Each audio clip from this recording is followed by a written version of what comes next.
Remember that Batman cartoon from the 90s? Yeah, of course you do. Everybody does.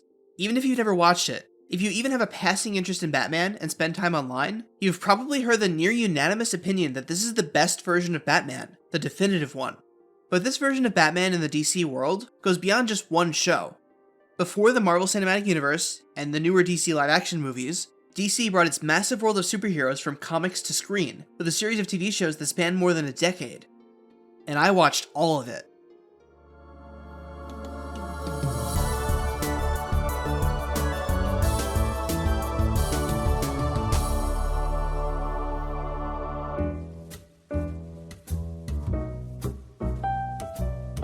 For the uninitiated, the DC Animated Universe, also called the DCAU for short, was a collection of DC superhero cartoon shows that all existed in the same canon. It's also called the Timmverse sometimes after Bruce Timm, the showrunner for most of them. There are between 6 and 8 shows, depending on how you count them, airing between 1992 and 2006. I first got into the DCAU while I was working on my videos covering every DC movie ever made. I had seen some of the Batman show as a kid, and when I went back and watched the whole thing, I loved it. So I decided to keep going and watch this entire universe worth of TV. For someone first trying to get into these shows, it can be kinda tricky. These shows were made mostly before the era of massive internet fandoms and the expectation of a rigid canon and timeline. So it's not always obvious where to start and what counts as part of the canon and what order you should watch them in. Now that I've seen it all, I can give you a complete rundown of everything in it and how it all fits together. Let's do it. The first show to release was the previously mentioned Batman the Animated Series, or whatever you want to call it. There's no title stated in the show, and later episodes actually call it The Adventures of Batman and Robin. But Batman the Animated Series is the generally accepted name. This show was made off the heels of the Tim Burton Batman movies. It's not connected to those live-action movies canonically, but it borrows heavily from them. It has a very similar aesthetic, the soundtrack is riffing on Danny Elfman, and in one episode, we're told that the Joker's real name is Jack Napier, which was the name made up for the movie. But the show is its own thing. The thing that really stands out about the show is the tonal balance. It's way darker than something like the old Adam West Batman show. It's creepy looking with a moody atmosphere. But at the same time, it's still appropriate for kids. This isn't dark in the same way that the Snyder movies were dark. Nothing super violent or upsetting happens, but the story takes itself very seriously, and the horror aesthetic makes it really pack a punch. Everything about the show is perfect Batman. The writing always hits the balance between serious and campy. The voice acting is incredible. It's beautifully animated. I hate to repeat the same praises that everyone always heaps on the show, but what else am I supposed to do? It's great. I totally get why so many people see this as the one and only Batman. If you have even a passing interest in Batman, watch it. I am vengeance. I am the night. I am Batman! Since this was the first show in the DCAU, it doesn't have a lot of direct ties to other shows yet. It's completely self-contained, and if you want to watch just this show and none of the others, that would be very easy to do. It does have 2 movies that go with it though. Both of them are pretty much just extended episodes of the show. The first is Batman Mask of the Phantasm, which is really excellent, some of the best the show has to offer. Then there's Batman and Mr. Freeze Sub-Zero, which by comparison is pretty average but still good. Even though the show stands on its own just fine, let's go through some elements that are introduced here that will be relevant later on. Obviously we're introduced to Batman in Gotham City, and all the elements that come with that, like the Joker and all the most popular villains, the Batcave and Alfred, Commissioner Gordon, etc. There's a 2-parter that introduces Barbara Gordon as Batgirl, who shows up occasionally afterwards. And I have to mention the fact that this show created Harley Quinn. She didn't come from the comics, the show invented her, and now she's one of the most popular DC characters ever, which is so cool. Was a demented, abusive, psychotic maniac. Yeah, I'm really gonna miss him. The way the show treats Robin is pretty interesting. So the show jumps right into Batman having already been a superhero for a while. All we see of him becoming Batman are some flashbacks in Mask of the Phantasm, and some very brief glimpses of the night his parents died. When the show starts, we hear every so often that Robin, Dick Grayson, is in college. It's implied that Bruce adopted him when he was a kid and fought alongside him as Robin for a while before the show started. But these days Robin is away from home and Batman mostly works alone. This was a really smart move, because that meant the show's writers could have their cake and eat it too when it came to Robin. Some episodes, Robin is away at college and Batman is alone, and some episodes have Robin returning home so they can work together. Overall though, the majority of the show leaves Robin out, until the end when Robin was in almost every episode, and the title of the show was changed to The Adventures of Batman and Robin. After the success of Batman, DC moved on to their second most popular character, Superman.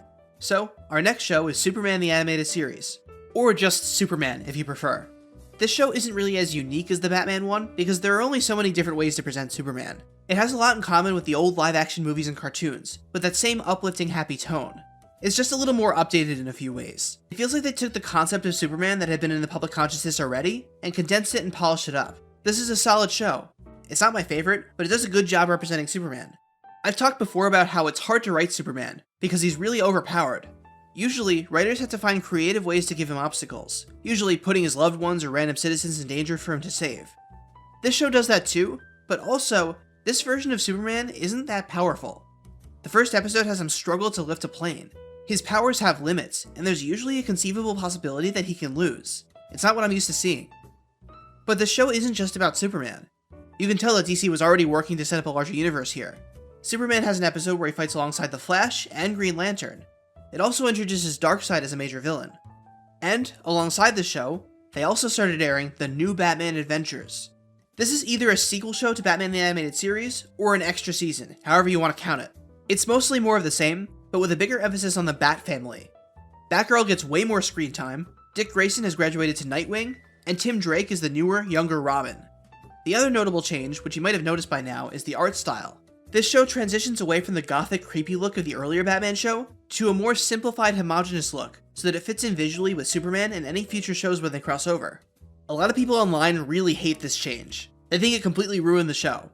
I do think this looks worse. The Joker especially looks a lot lamer, but it really doesn't make that much of a difference. This is more of the same show. There's another movie that goes with the show, Mystery of the Batwoman. It's okay, not great. Then, things get interesting. The next show to come out was Batman Beyond. This is a direct sequel to Batman the Animated Series, and it's so awesome. We skip ahead a few decades to a cyberpunk future Gotham, where an older Bruce Wayne trains a new Batman, Terry McGinnis. Everything about the show is so cool. Terry is an impulsive teenager, so he's pretty different from how Bruce Wayne was, but he still feels like Batman. Gotham City is updated, but it's still as grimy and dangerous as ever. The whole show has this 90s edginess to it, but not in a way that made it age poorly. The one thing that holds it back is the villains. Since this is the future, most classic Batman bad guys are dead presumably. And since this is an original show, not based on a comic, they didn't have source material to pull from. Most of the new villains the show created are lackluster compared to the old show. But there's one notable exception, and that's in the movie Batman Beyond: Return of the Joker. This movie is so good. It brings back the Joker for one last showdown, and it ties up a whole bunch of loose ends from the first Batman show. It's a fantastic capstone to the whole story of Batman in this universe. So far, these shows have been entirely Batman and Superman focused. But next, we take a bit of a left turn into Static Shock. Static is a teen superhero with electricity powers. He was a really obscure comics character before the show came out, so it's pretty clear that Warner Bros. Was trying to give some love to a black superhero, which is cool. Static Shock is pretty self-contained as far as these shows go. From what I've read, they weren't sure if they wanted this to be in the DCAU at first. Most of the show takes place all in Dakota City. The premise is that there was a toxic waste explosion that people call the Big Bang, which gave a ton of people in the city superpowers. These people are called Bang Babies, a word that the show says so often, you forget how stupid it sounds until you try to say it yourself with a straight face. Bang Baby. The show is a lot more fun and lighthearted than the other shows. Static, Virgil Hawkins, is way more down-to-earth than most DC superheroes. And even though it's mostly self-contained, sometimes other superheroes visit Dakota City for a crossover. It even connects to Batman Beyond by showing us an old Static in the future. Okay, if Static Shock was an unexpected direction for DC, this next one is extra weird. So, there was this episode of Batman Beyond where Batman went to stop a killer robot on the loose named Zeta, only to find out that Zeta was a nice robot who didn't want to kill, and escaped from his owners because they wanted to make him kill. For some reason, they spun this off into its own show, called the Zeta Project. Here, Zeta is still on the run from everyone and everything, while trying to find his creators along with a sidekick, an orphan girl named Rosalie Rowan. The show didn't do so well. It was cancelled after 2 seasons. That's not surprising since it's not obvious that this is connected to DC, and it wasn't that good anyway. The real bummer about the show is that it's one of the only ones with an ongoing storyline, so we never got resolution on Zeta finding his creators. Oh well, I guess it's not a huge loss. Now we get to the big one, the Justice League show. This isn't the same big capstone crossover that like the Avengers was, since Batman and Superman are the only characters who had their own show before this. But it is a team up of all DC's heavy hitters, Batman, Superman, Wonder Woman, The Flash, Green Lantern, and also Hawkgirl and Martian Manhunter. It's worth noting that this is the Jon Stewart version of Green Lantern, not the better known Hal Jordan. It's about what you would expect from a Justice League show. All these superheroes get together and live in their watchtower in space and stop world-ending threats on a weekly basis. Interestingly, almost every episode is a two-parter, which gives everything room to breathe. That extra time is what makes the show work. There can be an episode where they go to a parallel universe and fight evil versions of themselves, and there's enough time to take the implications of that idea seriously, instead of it being rushed and campy. Some episodes will feature the whole team, and some will only have a few of them, and some will have almost all of them with one or two just missing with no explanation. I guess it keeps the story from feeling too cluttered, but it is weird when you're watching an episode and then suddenly realize, hey, where's Wonder Woman? And we cap things off with the Justice League sequel show, Justice League Unlimited. The League roster expands to include basically every DC superhero ever created.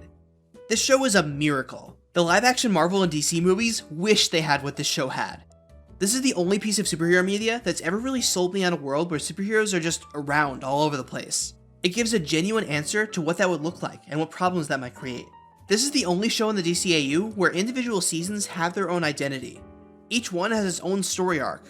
Season 1 is mostly episodic, and introduces us to a lot of new characters, but it also focuses a lot on Green Arrow, who's unsure if he wants to join the League.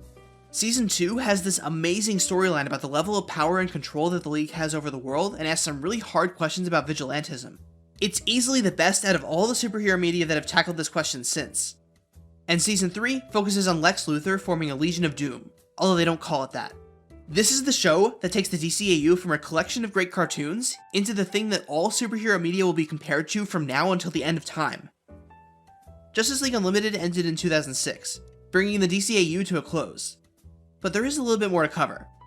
Many years later, Bruce Timm and a bunch of the original creative team got together to make 2 more movies set in this universe. First, there's Batman and Harley Quinn. It's a pretty straightforward Batman movie. Nightwing is in it, so it takes place during New Batman adventures. This movie isn't great.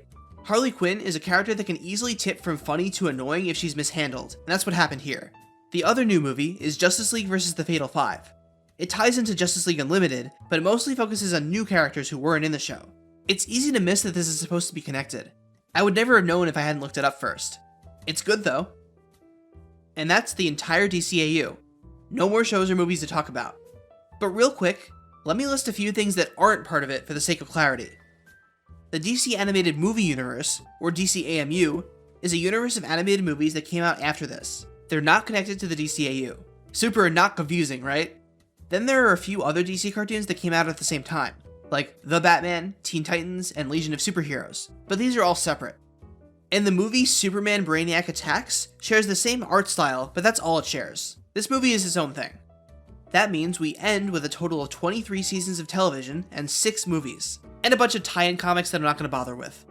So, after watching all this stuff, what did I think? Before I say anything else, I should probably say that I am in no way an expert in the DCAU. I'm just some guy who watched all of it and googled a few things. This video is meant to be a general overview to get someone started. If you really want to dig into it, check out the YouTube channel Watchtower Database. It's the definitive place online for DCAU analysis and explanations. You've probably noticed that my feelings on all these shows are pretty universally positive. Why is that? Why are these shows still beloved and talked about after all this time? I think it goes beyond the fact that these shows were good. The DCAU got a few things really right in the way it constructed and presented itself. The first is the way it approached an interconnected universe. This was all being made before the age of streaming, before it was so easy to keep up with your favorite shows. At the time, the only way to watch an episode was to catch it live on cable. The creators couldn't assume that the average kid had seen every show, or even every episode of a show. So everything in the DCAU was made so that you could enjoy it as a standalone. No show was weighed down by the need to feel connected to other shows. Each one has their own vibe. Then, as long as the art styles matched, you could do the occasional crossover, and you get to see how these wildly different characters and settings play off each other. All of them are great alone, and great together. The other thing that really makes the DCAU stand out is their approach to telling superhero stories. With modern live-action movies, even the really good ones, there's always a sort of distance from the source material. Marvel movies are famously snarky and do a lot of lampshading meta-commentary about how silly superheroes are. And a lot of DC movies try their hardest to make their movies grounded, as close to real life as possible. With the DCAU, everything is totally sincere, with no trace of irony. Even with the most outrageous comic book premises, all the characters play the situation straight. That allows the audience to get invested, even as we acknowledge how silly it is. I also have to mention how they characterize Batman and Superman. Both these characters are so much larger than life that it's easy to lose the thread of what makes them human. With Batman, most people tend to imagine him as this brooding, depressed loner who hates the world and all of the evil in it. But the truth is, Batman is hopeful. If he didn't think the world could be better, he wouldn't bother being Batman. Just because he looks scary doesn't make him a bitter, emotionless person. The DCAU regularly shows that he is capable of happiness and compassion and human connection, despite his cool exterior. There's that scene from Justice League that Overly Sarcastic Productions always talks about, where Batman comforts a little girl. He cares about other people, and that's what makes him worth getting invested in. And Superman. The common public perception of Superman is that he's boring, because he's all-powerful and has no flaws. But he's a person, not just a blunt object that does good. The DCAU made sure to demonstrate how important Clark Kent is. It shows us Clark's relationships, and establishes how that keeps him human. And also, Superman is not flawless. Just because he always does the morally good thing, doesn't mean he's perfect. He makes mistakes. There are plenty of episodes where supervillains like Luthor trick him, and there's that episode of Justice League where he tries to keep his teammates out of the fight to protect them. DCAU Superman is more than just a guy on a poster. This is a human being. Okay, those are all the reasons why you should watch the DCAU. Now, if you want to watch it, how should you do that? All the shows and movies, except for the Zeta Project, are on HBO Max. Sorry, Max. So finding them is easy enough. But what order should you watch them in?